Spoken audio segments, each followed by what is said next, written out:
Welcome back to another questionable riding video. Now, to you, it's probably been about a week. To me, it's probably been about 2 minutes. So be patient. You know, I'll probably have another video that's ready to be uploaded right now as we speak. I hope you're enjoying the video so far, because by now I think there have been about a handful of videos.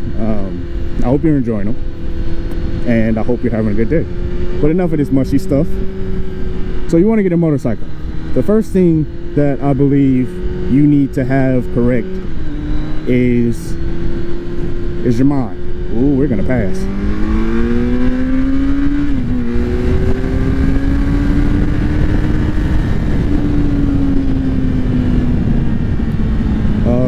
The first thing that you're going to need to get right is your mind. Before you get a bike, I know you've probably done research and you're watching a lot of YouTube videos, which is probably how you found me, or my Instagram, which is the same on my YouTube. I don't know, feels weird plugging it because it's in the intro and the outro, I believe. So you've been doing a lot of research, looking at people ride and whatnot. The first thing that I believe you need to get right is your mentality. I know there's a lot of moms and girlfriends and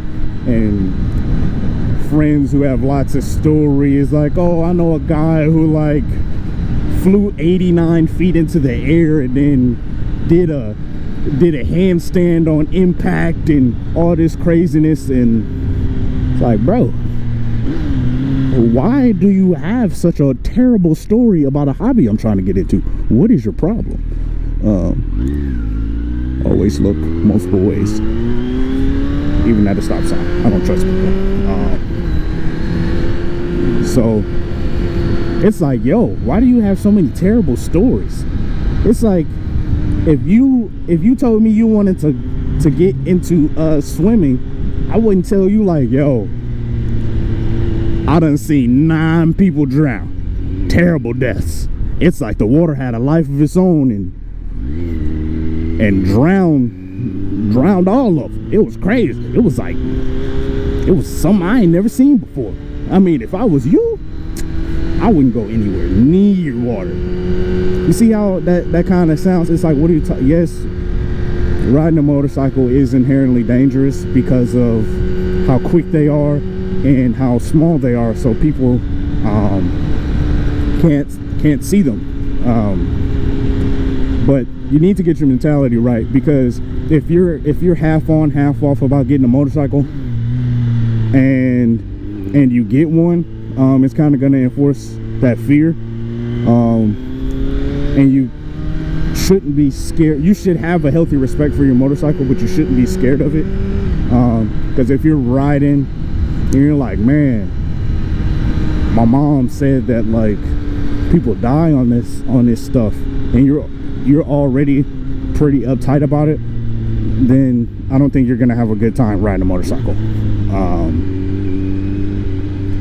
Go into it for the experience. Like, this is getting a motorcycle is kind of like owning a pet.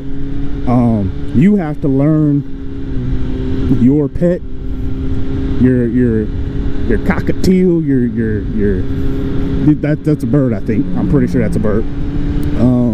You have to learn your bird, your dog, your cat, your otter.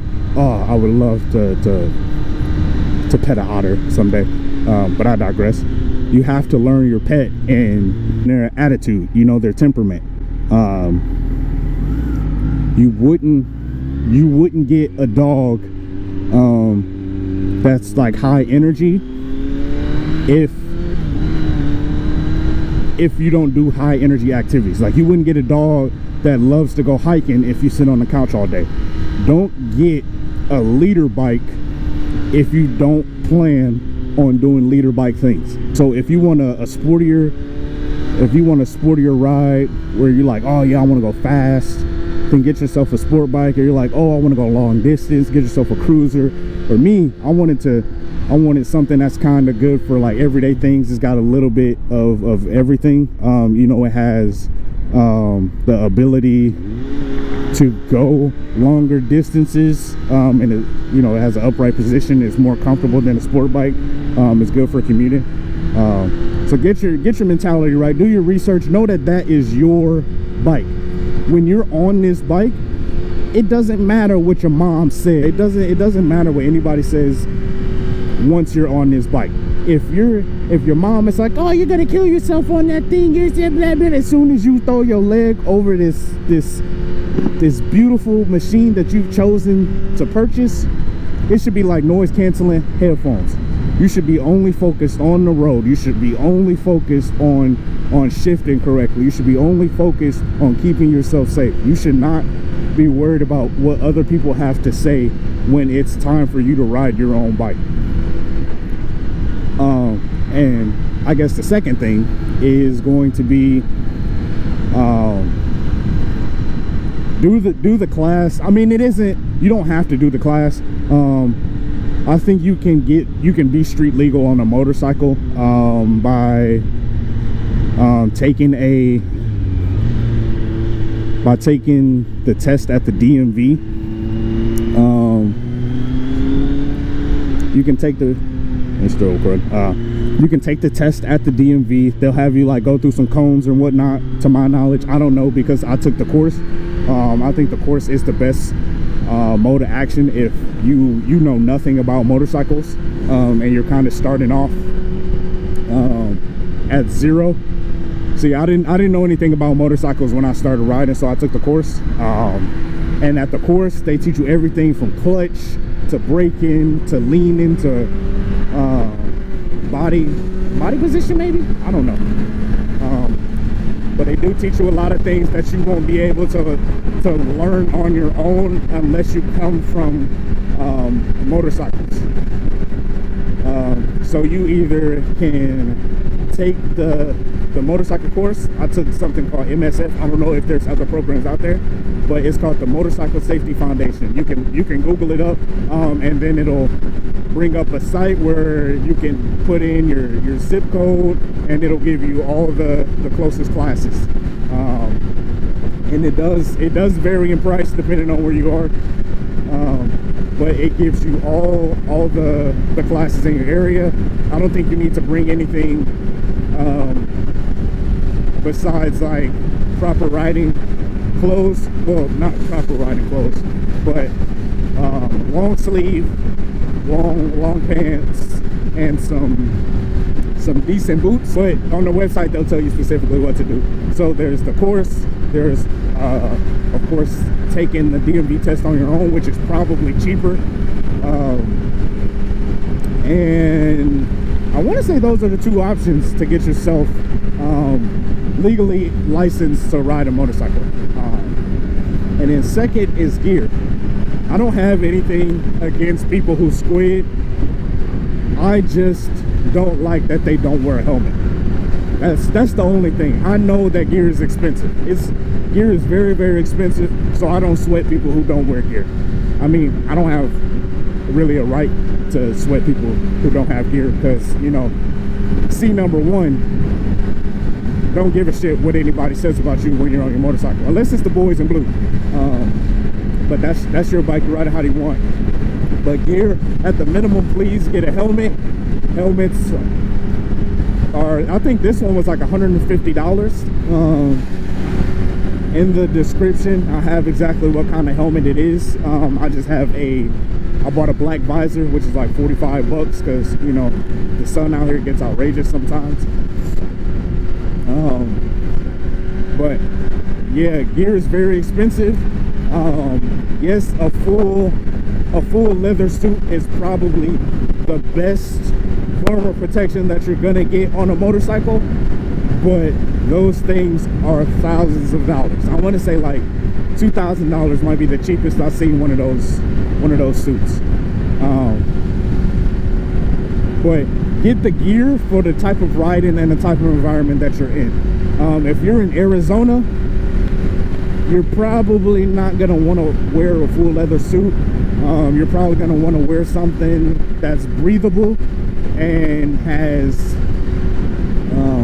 padding at the important bits, at the shoulder, at the back, at the elbows.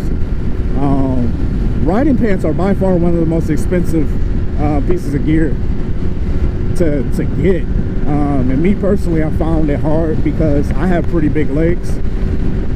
So either the pants are too long and they fit all right in the hips, or they're all right lengthwise and they're like skinny jeans on me, because your boy got thighs. Do your research on the type of gear that could be good for you. If it rains a lot where you are, get some weatherproof boots. They usually say WP, that means weatherproof. Get you some weatherproof. That's usually what it means. Get you some pants that has some Kevlar, maybe some knee padding. Get you some gloves, get you a jacket, get you a helmet. Of course, slowly work to that, because like I said, I know gear is expensive. But yeah, at a minimum, get a helmet. Get some gloves too, actually, because some gloves that have a little bit of armor on the knuckles, because I've been hit one too many times on the knuckle by a rock flying on the highway. It's and it hurt with the gloves. So if you can, gear up at the minimum. Wear a helmet. That's like the most important piece of gear that you could probably buy. It doesn't have to be expensive. Mine was like $150. I know that is a little expensive, but you know, it's SNEL and DOT certified, so it's pretty safe. All right, I think that concludes today's video. I will see you next week. Came to GNC to get me some GNC stuff, you know. Oh, GameStop. I didn't know that was over here. I'll park it right here. All right, guys. See you next week.